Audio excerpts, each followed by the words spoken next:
It's 11:30 now, and I'm trying to record this review, and I'm really seriously thinking about waiting until Monday to do it. Because for the first time, and it's not like it was even a bad pay-per-view. It wasn't even a bad pay-per-view. You got Clash of Champions, a pay-per-view in which WWE created promo packages for and made it seem like it was more important than it really was. In fact, the promo packages for this pay-per-view were actually better than the pay-per-view itself. And I'm being completely honest with you. The promo packages that WWE put together to build these matches, the pre-match video packages, were better than the build that we've seen on Monday Night Raw for the last 4 weeks. That's just my honest opinion. And I don't know how else to put it to you guys.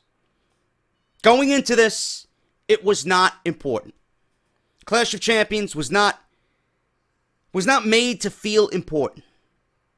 And by the end of this, did any of us feel differently? No. We did not feel differently. It seems like WWE took the time out of their day to produce this show and script this show, and they wanted to do all of that while giving the fans the middle finger. This was WWE tonight. They gave the fans the middle finger. They booked this show instead of booking logically and making things make sense on this show and having that be a top priority. They booked this show with unpredictability as the top reason why Clash of Champions was going to go on the air. We're going to book this with unpredictability as the number one reason for Clash of Champions, instead of booking with logic and common sense. And I don't understand that. For all the fans that predicted things, for all the fans that thought that they knew everything and who was going to walk out victorious and who was going to be crowned a champion or not, WWE would rather go into this booking on the aspect of unpredictability instead of booking with logic and moving on to their next pay-per-view, which is Hell in a Cell. I don't get that. And I don't care if you work within the business. I don't care if you work for the business. I don't care if you are reporting about WWE for a living. I don't care if you're a disgruntled WWE veteran with a podcast. I don't give a shit if you are a ex-creative writer who has a podcast. There's no way you can agree with WWE's booking on some of these matches tonight. They booked on unpredictability, and instead of blowing off most of these matches, in which they really needed to blow off most of these matches, if not all, besides the Kevin Owens, Seth Rollins thing, that's going to continue. Everything else should have been wiped clean. Clean slate. Seems like they booked, again, with unpredictability in mind, and the fact that they are going to continue all of these matches and all of these feuds into Hell in a Cell. Which, again, why would I be interested in seeing this pay-per-view again under a shitty stipulation that's been dead for several years now? I don't get it. It just boggles my mind, man. It frustrates me as a fan. It really does. Clash of Champions was and should have been built as an important show. It was not. And I really don't know what else to say. If you missed tonight's show, yes, it was a very good wrestling show. But nothing that I would highly recommend you guys go out and dedicate 3 hours and 15 minutes of your life to watch. I watched it because, 1, I'm a fan. 2, I got this far and dealt with all the shitty Monday Night Raws leading up to this. How worse can this show be? 3, I gotta do a review for you guys, and it's my obligation, and you trust me to give you a fair, honest review, and that's what I'm doing here. And that's why I watched. Other than that, I would not recommend this to you. I would not recommend you go out and watch this. Anything that you see, or anything that you've seen tonight, is probably going to be replayed on Monday Night Raw. Anything you've seen is probably going to be given to you on Monday Night Raw again. Or the next week on Monday Night Raw again. Or on the next pay-per-view again. Clash of Champions accomplished nothing. It really accomplished nothing in the grand scheme of things. WWE's creative writing has been lazy, stale, boring, uncreative. This show showed it. Raw does not take chances. Raw does not take any chances whatsoever. They do when they need to. They do when they feel like it's beneficial to them. But they need to start taking chances. They need to start need to start making the right decisions. And most of this pay-per-view was just completely illogical. Completely illogical. I don't know what else to tell you guys. I really don't. I really don't. There's not much I could say, man. Clash of the Champions is an homage to the history of what it was in WCW, no? This pay-per-view was mediocre. Everything with Monday Night Raw is mediocre. Everything. Everything concerning Monday Night Raw, everything associated with Monday Night Raw is on the verge of just being mediocre. And if you're okay with mediocrity, that is fine. I'm not. But what do we expect? What do we expect when we got nothing on Monday Night Raw to make us excited about this pay-per-view? I'm not going to sit here and bitch and moan. I expected this. I'm just letting you know that everything with Monday Night Raw is mediocre. They try so hard to trump and be better than Smackdown. And honestly, at every chance that they've gotten, Smackdown, though they have their own issues and their own problems, it's far from a perfect show. It's doing things better than Monday Night Raw. With half of a roster compared to Raw. With only 2 hours of a show. And Backlash, if you compare to Night of Champions. I might as well call it Night of Champions. Clash of Champions. I'm a fucking goon. I can't get it through my fucking head why this is named Clash of Champions. Night of Champions. Backlash was better than what happened tonight at Clash of Champions. Honestly. They utilized their time better. They made more fucking time for the wrestlers to shine. They managed their roster better. Everything flows nicely. It felt like NXT Light. Backlash felt like NXT Light. Clash of the Champions felt like a 3-hour Raw. It really did. It felt like a 3-hour Raw. It felt like they were trying so hard to be better than what Backlash was, and they did not. It was not better than Backlash. I enjoyed myself during Backlash. I really did. Can't say the same for Clash of Champions. Some parts I did love. Some parts I really did enjoy. I was entertained. But for the most part, I'm sitting there scratching my head as to why some decisions were being made. Smackdown is on the up and up. They're slowly getting better. And it's the brand I would associate myself with. If I was to draft myself to a brand, I would draft myself to Smackdown. I would stay far away from Monday Night Raw. They're not doing things correctly. They're booking illogically. The creative writing sucks. Everything feels overproduced. Everything has that entertainment factor. That entertainment factor trumps the wrestling. See, on SmackDown, it's about wrestling. It's about storytelling. It's about the performers in the ring. It's not about the authority figures. How many times have we seen Shane McMahon? Hardly. Hardly on television. Only when it's important. Stephanie's in every fucking angle. Stephanie's on every fucking show. Stephanie's on the show 3, 4, 5 times a night. Mick Foley, the same thing. It's about the differences between Raw and SmackDown. And you see it, not only with their core shows, but you're going to see it. And you have seen it with Backlash and Clash of Champions. You're going to see it with No Mercy and Hell in a Cell. You're going to see the differences. And by the end of the year, when we do a fucking report card of which show was better in the first 6 months following the draft, SmackDown is going to trump Monday Night Raw in every single category. And that's the God honest truth. There's nothing special about Monday Night Raw.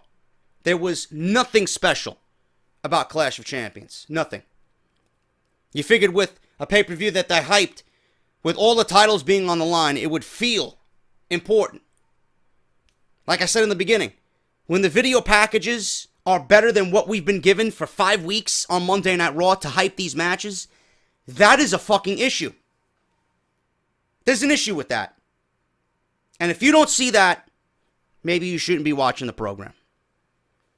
Clash of Champions, tonight, live on the WWE Network, Bankers Life Fieldhouse in Indianapolis, Indiana. Great crowd in Indiana tonight. Absolutely great crowd. For the most part, they were great. There were some down moments, Roman Reigns, where the crowd wanted to fucking fall asleep and they were chanting boring. I would have loved to heard the delete chant during that match. Too bad we did not get that.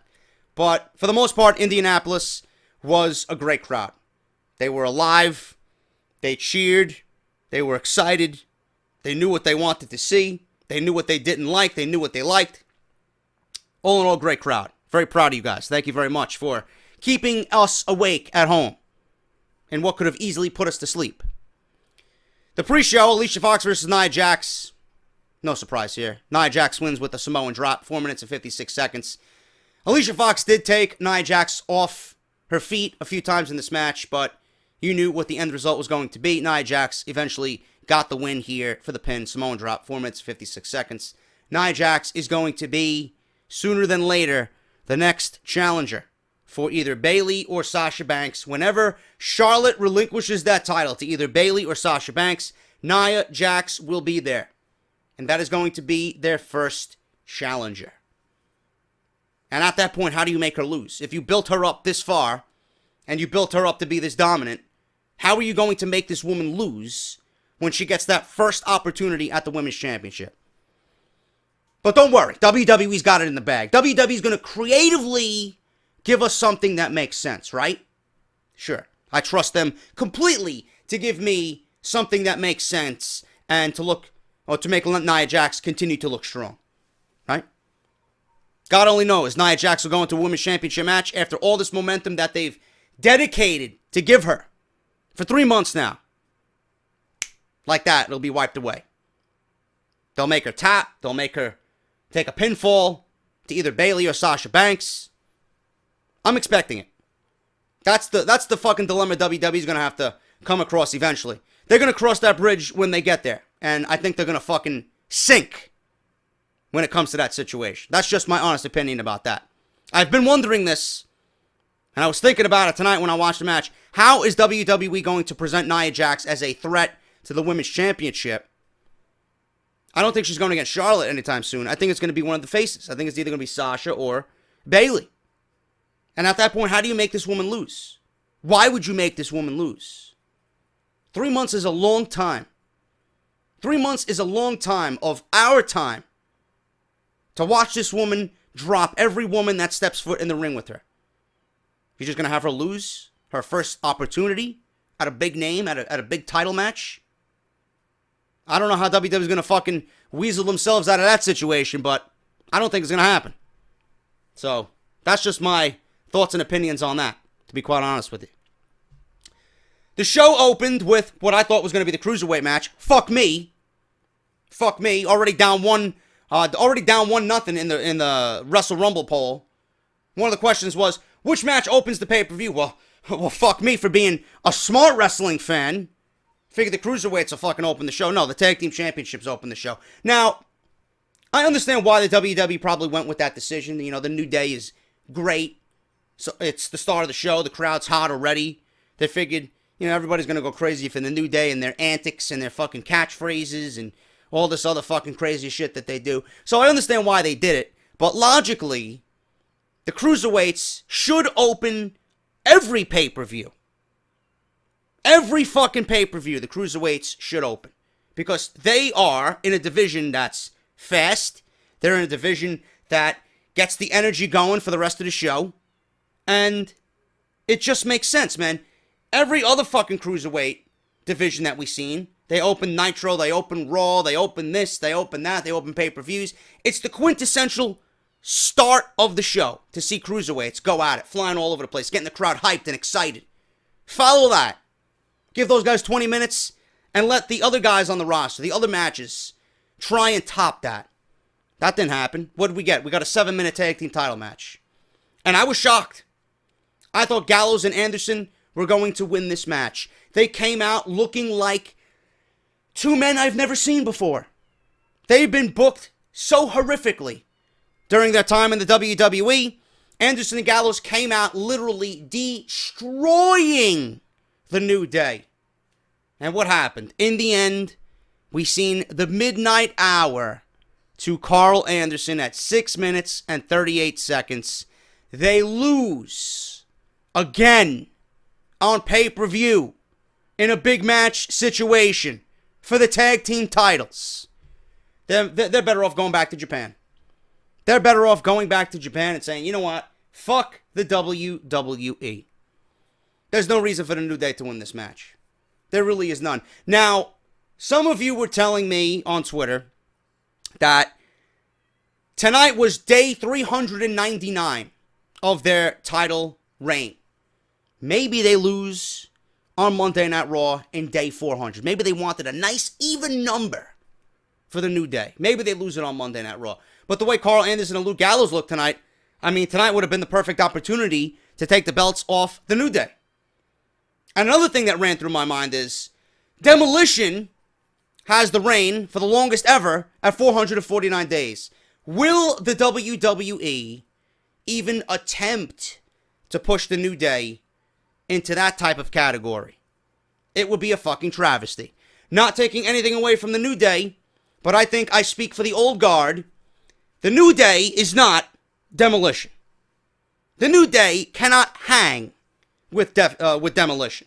And I think the WWE is honestly thinking that they're going to do this, or wanting to do this, simply because they're all about the new era. They're all about rewriting history. They're all about their guys, right? Demolition is one of the most decorated, greatest tag teams on the face of the earth in history with this company. I think WWE wants their guys in the new era to pretty much rewrite history. So I would not be shocked if the New Day breaks Demolition's record. But do I think they deserve it? Fuck no. Absolutely not. Some records, yes, are meant to be broken. Others, I wouldn't even bother with.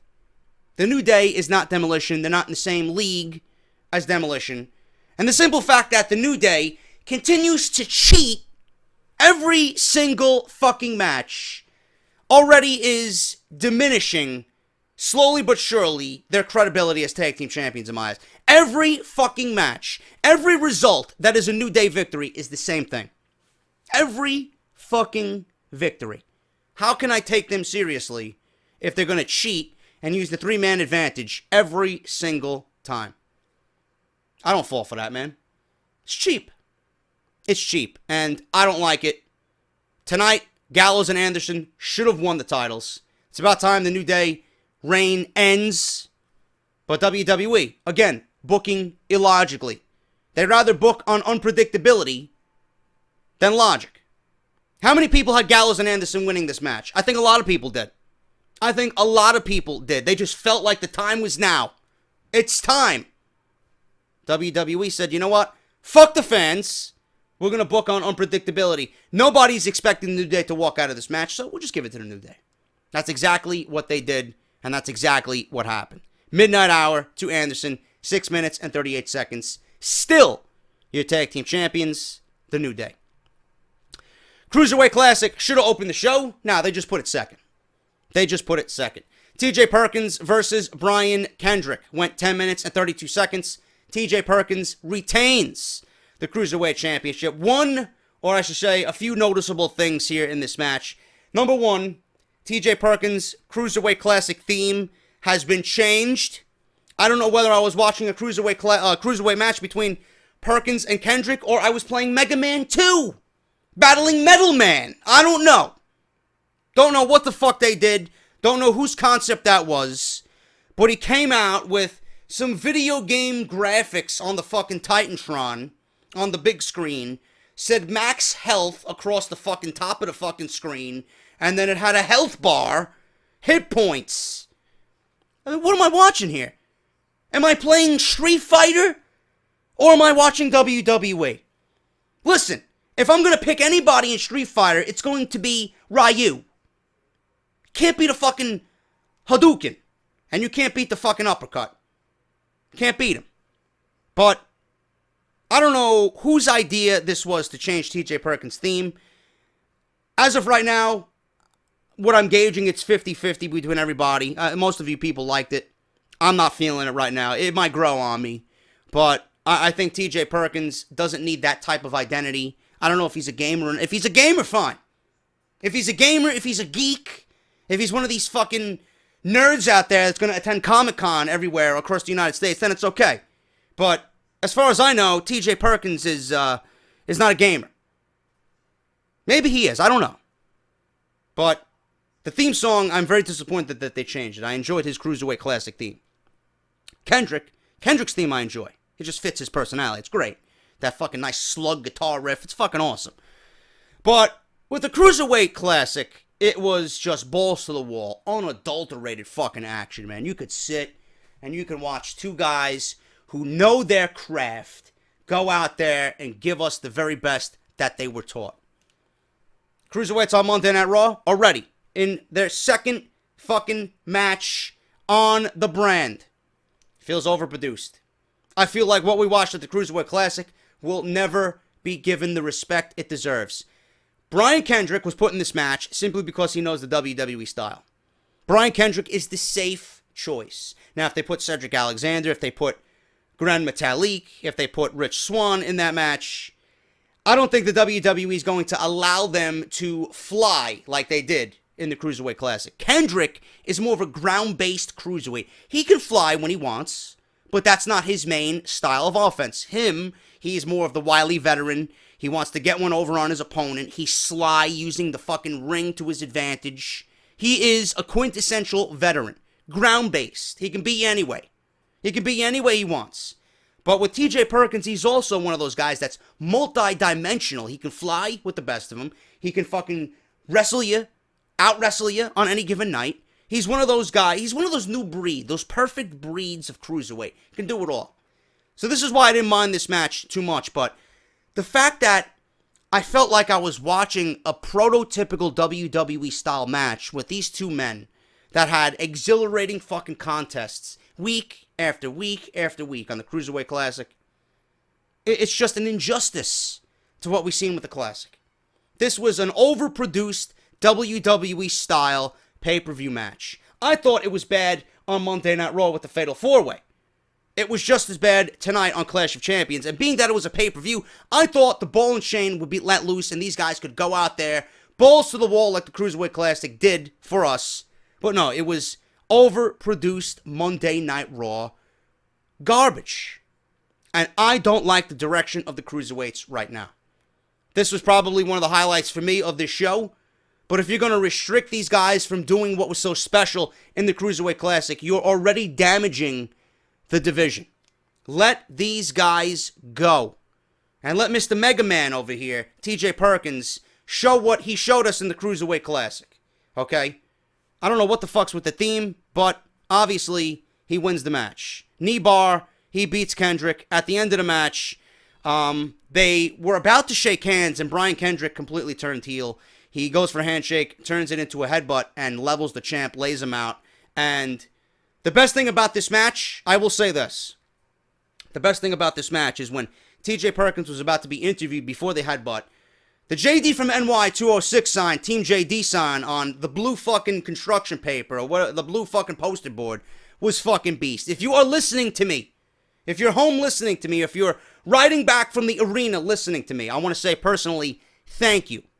And if you guys are watching me and listening to me and you want to take signs with my YouTube channel to the show, I will say this, and I swear to God, if you guys want to take signs, whether you're going to Smackdown, Raw, a pay-per-view, NXT, if you're going to take signs to the crowd, make it big, make it legible, make it noticeable. JD from NY 206. Make sure you highlight the YouTube channel. JD from NY 206, YouTube, Team JD. If I see that and you acknowledge who you are, I will follow you on Twitter. If you have a YouTube channel, I will subscribe. If you got a podcast, I'll subscribe. I'll shout you out. I'll do what I can to give back. That was fucking awesome. If you're listening to me, make yourself known on Twitter. Make yourself known on YouTube. I want to personally thank you and follow you. And follow you on Twitter. That's what I want to do. So if you guys want to make signs of my YouTube channel and take it to the show, I will personally reach out on Twitter, follow you, shout you out, subscribe to your channel, whatever I got to do to give back, man. That was fucking beast. That was literally the best part of the night. And I want to say thank you to whoever held up that sign, man. It was absolutely fucking great. Made my night for Clash of Champions. Sheamus versus Cesaro. Now, I've been very vocal about this match. Final match of the best of 7. Supposed to be getting a championship opportunity, whoever wins this match. We don't know what championship it is. It could be for the fucking hardcore championship for all I know. I have no fucking idea. They did not make this known. Going into this match, I couldn't give 2 shits about this feud. I just did not care. I even tweeted out, I just don't care. Not taking anything away from Cesaro or Sheamus, but it's not their fault. It is not their fault. I think WWE picked 2 guys that really can't create and differentiate between matches. It felt like one big match. Every match we seen felt literally the same, except for the first and this one. Everything in between just felt the same, or felt rushed. Nothing felt important here. The first match was great, and this match tonight was probably the best match of the fucking night. These guys went 17 minutes. 17 fucking minutes. Crowd was going crazy for it. And the only reason why the crowd actually cared about this match is because, and I will say this, the tope suicidas over the top rope and through the fucking rope, they got to fucking tone it down or completely get rid of it altogether. The tope suicidas, unless you're Grand Metalik or Kota Ibushi or one of those fucking guys, a Rich Swann or a Cedric Alexander, you know, if you're one of those guys, it looks good. Because those guys are known to do that. When I see a Sasha Banks, when I see a Seth Rollins, when I see a Dean Ambrose, when I see a Roman Reigns, when I see a Cesaro do it, and the fucking guy lands on his head to the point where I got chills because I thought he fucking broke his neck, it's not good. These types of moves from guys like that are just not appealing. It is not impactful.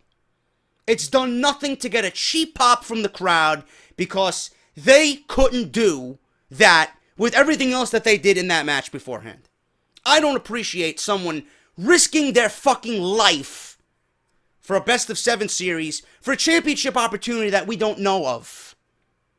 Why did this guy, Cesaro, have to land on his head? I was surprised the referee didn't fucking give us the X on. He was holding his neck, he was holding his shoulder. At the end of this match, these guys went into the fucking crowd, pretty much a fucking huge lariat over the fucking barricade. It looked like Cesaro's arm was losing fucking feeling. He had a fucking shake feeling back into his arm. Now, I don't know if that was a result from the fucking suicida through the middle ropes. I don't know. They have to come to an end. There was even a sign in the crowd, Big E, please stop diving. Now, I don't know if they got that from Solomonster, but it's hard to disagree with something like that. Please stop diving. There's no reason why a 300-pound man should be diving through the ropes. There's other ways to get a pop from the crowd. You don't have to kill yourself to do that. That's exactly what Cesaro wanted to do here. He physically wanted to end his career for a title shot that nobody knows he's getting. This match was the best match of the night. After that fucking spot in which he landed on his head, it only got the crowd even crazier. They were okay for most of this match. After that, it was fucking unbelievable. He was shaken up, and then he gets bro kicked, and I thought the match was over because I legit thought he fucking got a concussion. He kicks out. Then he gets a neutralizer on Sheamus, and they continue. They continue battling. Cesaro with a dropkick. And They go to the outside. White noise on the floor. After everything that Cesaro's been through already, Sheamus is going to give him a white noise on the fucking concrete. And then Cesaro gets thrown into the post. Sends him over the barricade. Both guys are laying on the floor. Sheamus was so fucking stunned, he could not even stand on his own 2 feet. But the referees and the doctors stopped the match. They ended in a no contest at 16 minutes and 49 seconds. So I don't know what is going on here. I don't know if this is going to be labeled a draw. I don't know if this is going to result in an 8th match. I mean, we didn't want to see it 7 fucking times. Now we got to see it an 8th time? After this match, I have no idea where they're going. I think they may just come to a stalemate. I don't see how WWE follows this match up. I don't see how these guys can go out on Monday Night Raw or another pay-per-view and follow what they did on this night. It's impossible. This was the best match of the night, number one. Number two is the best match of this series. How are you going to follow that up? Now, one idea being tossed around, and this is not my idea, is these two will come to an agreement that they are of equal talent. One man is not better than the other. And they're made into a tag team. And they challenge for the tag team championships. Not a bad idea. Not a bad idea. It gets Cesaro some gold. Sheamus could be one that thrives in a tag team element.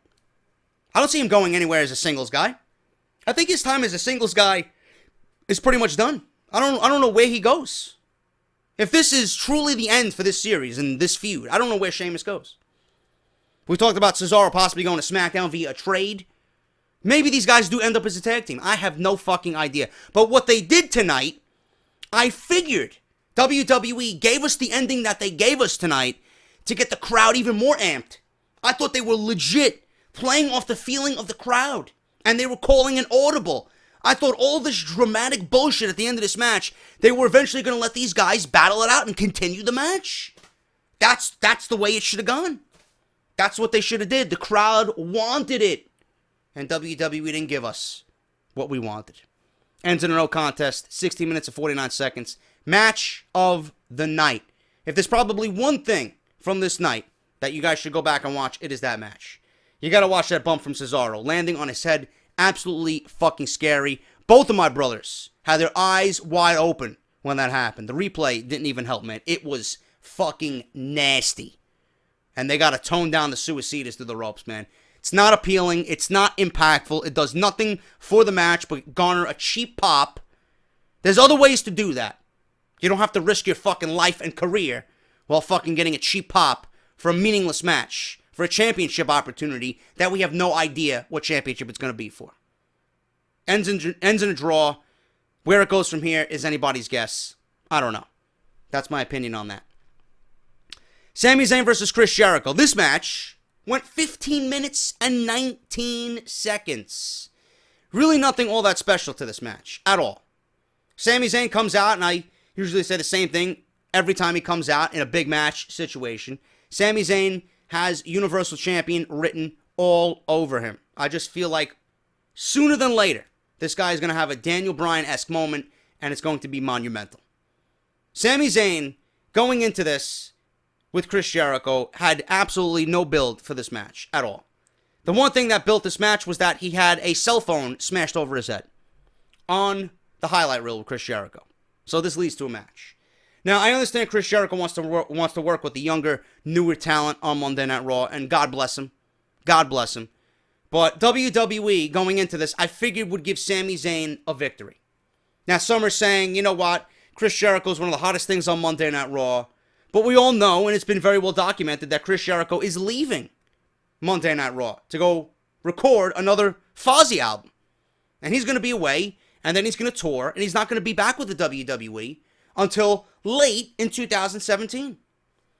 So why would Chris Jericho need to win this match was my mindset going into this. Had no idea.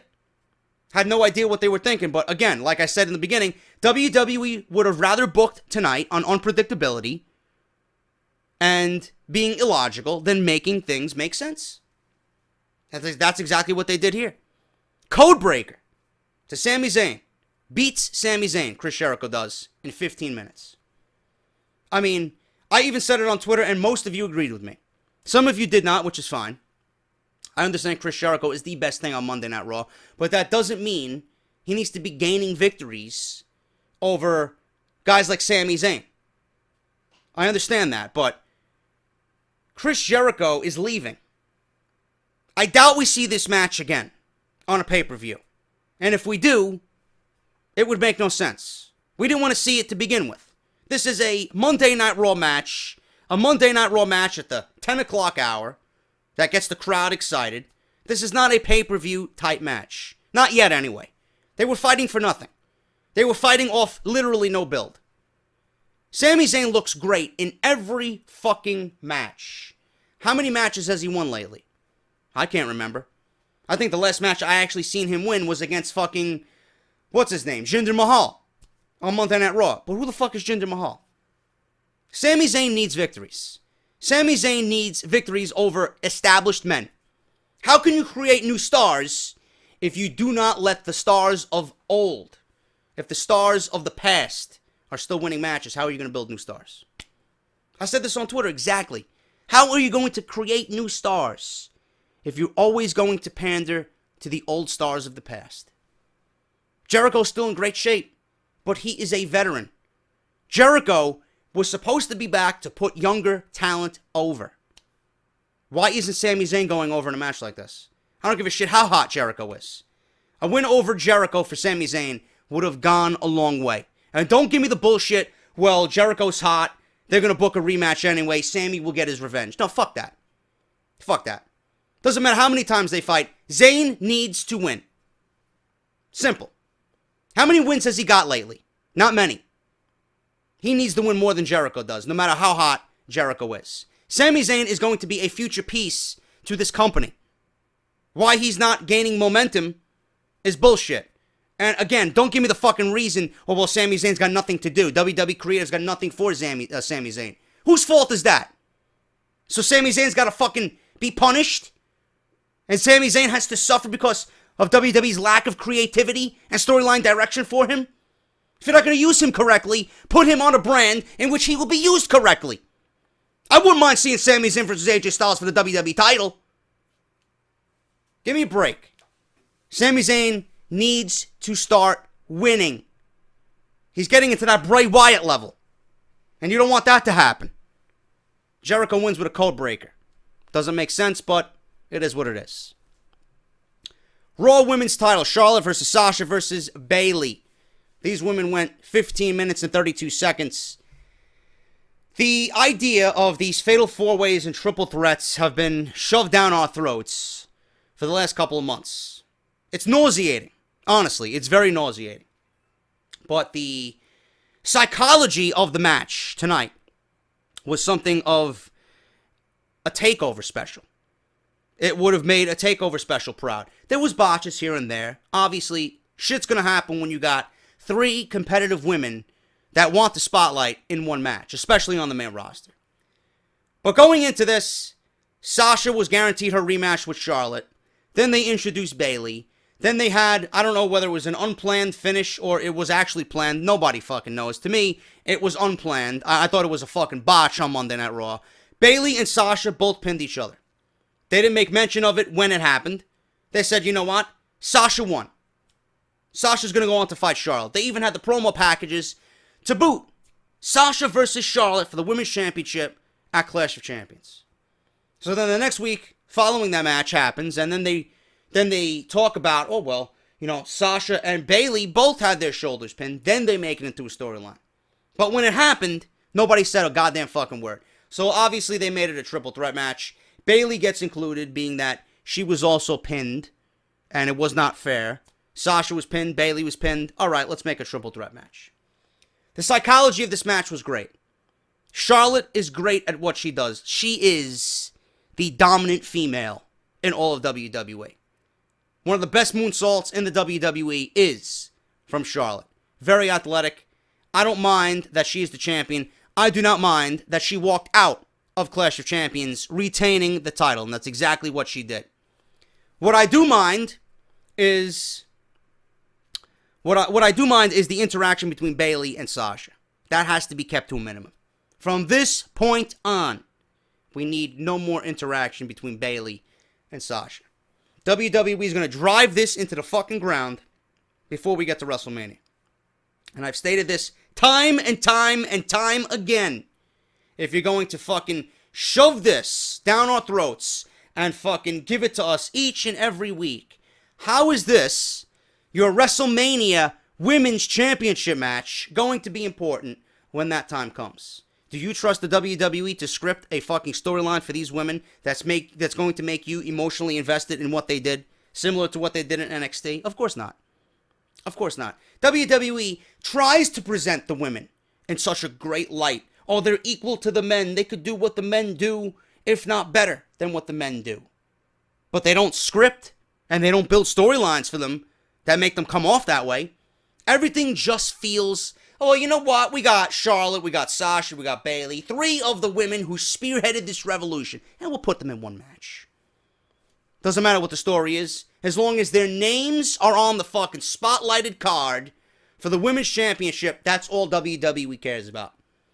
They're basing what these women have done to get to this point, instead of building something with emotional value.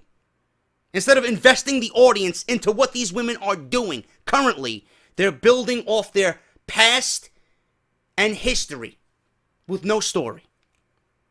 I don't appreciate that, man. And the fact that Sasha and Bayley already had enough interactions for me for the rest of the year, you think WWE is just going to stop interaction with these women? Of course not. Of course not. I don't know where they go with the women's division. It's a fucking jumbled mess. This is all they got. Charlotte, Sasha, and Bayley is all they got. All they got. Who else they got? Dana Brooke? Alicia Fox? Nia Jax? Who's Nia Jax going to fight for the Women's Championship? Is she going to fight Charlotte? Or is she going to fight a babyface? Is Bayley going to win the title before WrestleMania? Is Sasha going to win the title from Sasha and then challenge Nia Jax? Or the other way around, Nia Jax going to challenge Sasha? I don't know. Right now, WWE's women's division, to me, anyway, right now, is in trouble. Because you're getting nothing but rinse and repeat all over again. And already, they're damaging what could be special. Leave it to WWE to take something that should have been great, and they're driving it into the fucking ground already. Another thing I did mind with this match is that the match ended in such an anticlimactic fashion. A big boot. A big boot from Charlotte. And that's it. Charlotte kicks Bayley into Sasha, setting up a big boot on Sasha for the win. She retains her title. That was it. It ended abruptly, like that. Several instances this match could have ended, but that's what they choose to end the match with. A big boot. I don't know. Great match, just the ending was just shitty. Not really something I expected, but this is WWE. Maybe we should start expecting, this from the WWE. I have no idea. But you guys know, I talked about this on Off The Script. I honestly talked about this on Off The Script Part 2. You guys heard my rant about what makes a storyline great and how we can invest our emotion and value into this feud. What they're doing right now with the women, they're going to drive it into the ground and make everybody just roll their eyes and not care. Because right now, I just don't care. They're great at what they do. It's great to watch. I just don't care. I could say that for most of the shit in WWE lately. I just don't care. Roman Reigns versus Rusev for the United States Championship. This match went 17 minutes. What did I tell you was going to happen? What did I tell you was going to happen? Roman Reigns versus Rusev.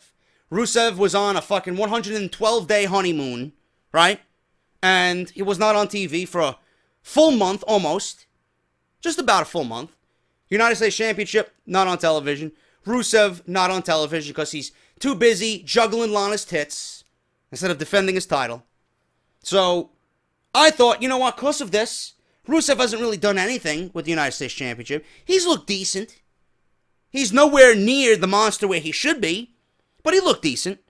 I just had this odd feeling that they were going to give this to Roman Reigns. And what did they do?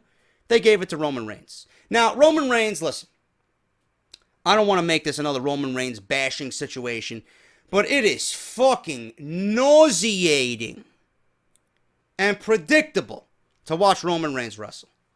The guy does nothing but 3 moves. This is literally John Cena 2.0. Roman Reigns' video game character wrestles better than the actual Roman Reigns. That's fucking sad. Actually, you could say that for most of the fucking video game characters in WWE 2K, but Roman Reigns especially. The man knows 3 moves. Rusev might not be the ideal opponent for him. Rusev might not be the ideal dancing partner for Roman Reigns. He did a little bit better with AJ Styles. He did a little bit better with Sami Zayn. He did better with Cesaro, Seth Rollins. Those are more the leaders in the ring, you know? Rusev is not a leader. Roman Reigns is not a leader. So you have 2 guys winging it, pretty much, who are not going to deliver a good match. One man is not going to make the other man look good, and vice versa. They're not going to make each other look good. This match was downright boring. It did nothing for the viewer. If I was to shut the pay-per-view off here, I would have gladly done so to go get some sleep. That's how boring this match was. The crowd was actually chanting boring. The crowd was pretty much silent amongst the fucking boos that we heard from Roman Reigns. We heard some boos. We heard the women and children, let's go Roman, and then the typical Roman sucks. This is John Cena 2.0. This is John Cena for the new era. Is Roman Reigns. 3 moves of doom. The fucking bipolar crowd. In the end of this, what I was saying is nauseating is the fact when you know Roman Reigns is going to win. You know when he got the accolade put on him that Roman Reigns was going to power himself out, and all it was going to take was a fucking spear, and then boom. Done. Before that, the referee got fucking knocked out. Oh, not knocked out. The referee had something happen with Lana, I should say. This is not the Kevin Owens Seth Rollins match yet. The referee in that match got knocked out. But Lana pulls the referee out and gets ejected. She saved Rusev for the time being from losing the United States Championship. Reigns gets in some apron kicks, gets caught in the accolade, he powers out. Roman Reigns powers out of the accolade, something that literally nobody but John Cena did. And then after that, Superman himself spears Roman Reigns spears Rusev to win the title at 17 minutes and 11 seconds. You just knew what was going to unfold before it happened. I hate that. I hate it. So anticlimactic, it's fucking nauseating. Roman Reigns walks out the United States champion. But listen, I'm not going to sit here and bitch and moan. As long as it's not the Universal title, I am okay with it. A-okay. Enjoy the mid-card, Roman. Enjoy the mid-card. Just make that title a little bit more prestigious than Rusev did. That's all I ask. And finally, guys, the main event. Seth Rollins versus Kevin Owens. 25 minutes and 9 seconds. Honestly, with this match, I was not impressed at all. There was literally nothing here that made me jump out of my seat. It was just meh. Another one of those matches, meh. Main event for the United States, or for the Universal Championship, meh. Nothing of importance happened here. Did we see Triple H? Of course not. Are we going to get answers from Triple H? Probably not. I'd be shocked if he shows up on Monday Night Raw. At this point, I don't even fucking care. He gave Kevin Owens the title, and we haven't seen him since. So why should I care?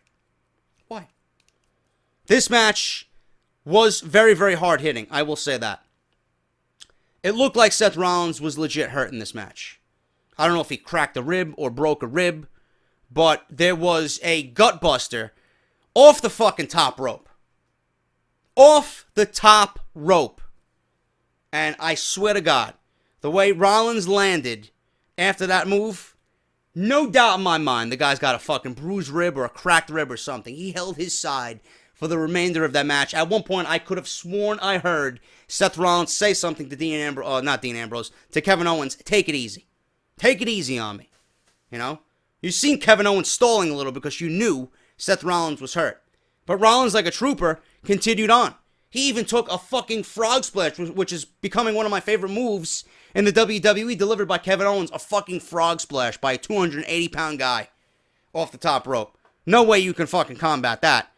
That was a fucking beautiful move. 2 count. And you knew by that, when Rollins kicked out, he kicked out very gingerly. He's hurt. At this point, he's hurt.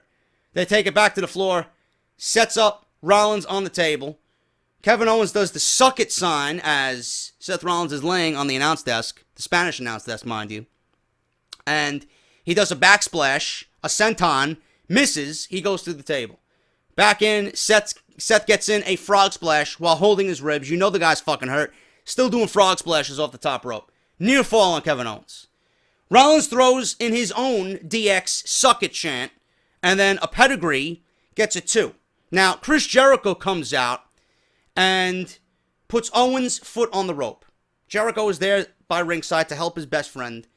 And the way the pedigree was delivered, it was close to the ropes. Jericho had the wherewithal to put Owens' foot on the bottom rope without the referee seeing it. So then Rollins and Jericho have a chase around the ring. Gives the ref a bump. And of course, Rollins gets another pedigree in for a few seconds later, but there's nobody to count. Jericho interferes again. He gets sent outside, allowing Seth to hit a suicide dive. Owens takes one as well, but there's another referee. Now, this is where it gets a little funny. The referee, the original referee, was out for about 7 minutes. He was out. Immediately, there should have been another referee. But being that the original ref was down, allowed Jericho to interfere, allowed Jericho to get in some shots, allowed Jericho to pretty much sway Seth Rollins' attention away from the title and Kevin Owens. There was a chase around the ring. Then, after the match is over, Stephanie sends another referee into the fucking match. The referee doesn't even get in the ring. The referee should have got in the ring immediately. He goes to attend to the other referee as if he's fucking dying on the floor. He attends to the referee, and then he gets in the ring, and then before you know it, a pop-up powerbomb. He's merely there and sent out there to count 1, 2, 3. Pop-up powerbomb. Kevin Owens retains 25 minutes and 9 seconds. Already, 2 matches in which Kevin Owens had. He won the title thanks to Triple H. He wins this match, his first title defense, because of outside interference. Does Jericho really need to be there? Unless Jericho is getting involved in this entire fucking mess. Why is he there? Why? Jericho we could have did without. He did not need to be there. They could have got the same result without Jericho being there. The crowd didn't even want Jericho there. They didn't know how to react. They were dead silent when Jericho came out. There was no emotion. There was no reaction for Jericho. So unless he's going to play a part in this, there should have been no reason for him to be there. They could have got the desired result that we seen without Jericho being there. So then as the camera pans up to the fucking ramp, Stephanie has this weird fucking smirk on her face as Rollins is laying in the middle of the ring with probably a fucking cracked rib as he lays defeated. And then walking up the ramp, Owens is with Jericho, and Jericho is screaming, "We are the champions!" As if he's fucking Queen. And that was it. That's what the pay-per-view goes off the air. I have no idea where WWE is going with any of this. Again, like I said, illogical booking decisions. Decisions that could have been made to be the right way instead of just booking on unpredictability and saying fuck you to the fans. Night of Champions, a Clash of Champions, Night of Champions. I'm going to call it Night of Champions. Fuck you. Clash of Champions. Really wasn't all that special, man. It really wasn't anything special. In fact, I'm looking forward to what Smackdown does with No Mercy, more so than what WWE has going on leading into Hell in a Cell. And if we grade pay-per-views already, I'm taking Backlash over Clash of Champions. Just because of how SmackDown is booking their shows, handling their shows, handling their superstars. I feel like Monday Night Raw is just one big, convoluted mess. And it's not good. I'm just sitting here. We go through the strides. We go through the motions watching it. Nothing's good. Most of it's bad. Some of it's good on some weeks. Most of it's bad. But I sit here just unimpressed, man. I'm just unimpressed. No excitement when it comes from Monday Night Raw. And that's exactly what Clash of Champions was, and that's your review. If you enjoyed the review, hit that thumbs up. Let me know what you guys are thinking. I'll be back, as always, with Monday Night Raw review. Hopefully we see something a little bit more exciting with the Fallout show on Monday Night Raw. If you guys missed anything I did on Sunday, I uploaded like 5 videos. Make sure you guys check that out. The podcast on iTunes is live. iTunes, Podbean, Stitcher Radio, Audio Boom, and Google Play Music. If you guys want to check out my Patreon, patreon.com/JDfromNY206. Follow me on Twitter, @JDfromNY206. Subscribe to the YouTube channel. Same deal. Thank you guys so much. And I will be back with more great WWE content all week long. I'm JD. Like I said, hit that thumbs up, and I'll see you right back here for Monday Night Raw review. Clash of the Champions tonight. Clash of the Champions. More like Trash of Champions. I'll talk to you guys later.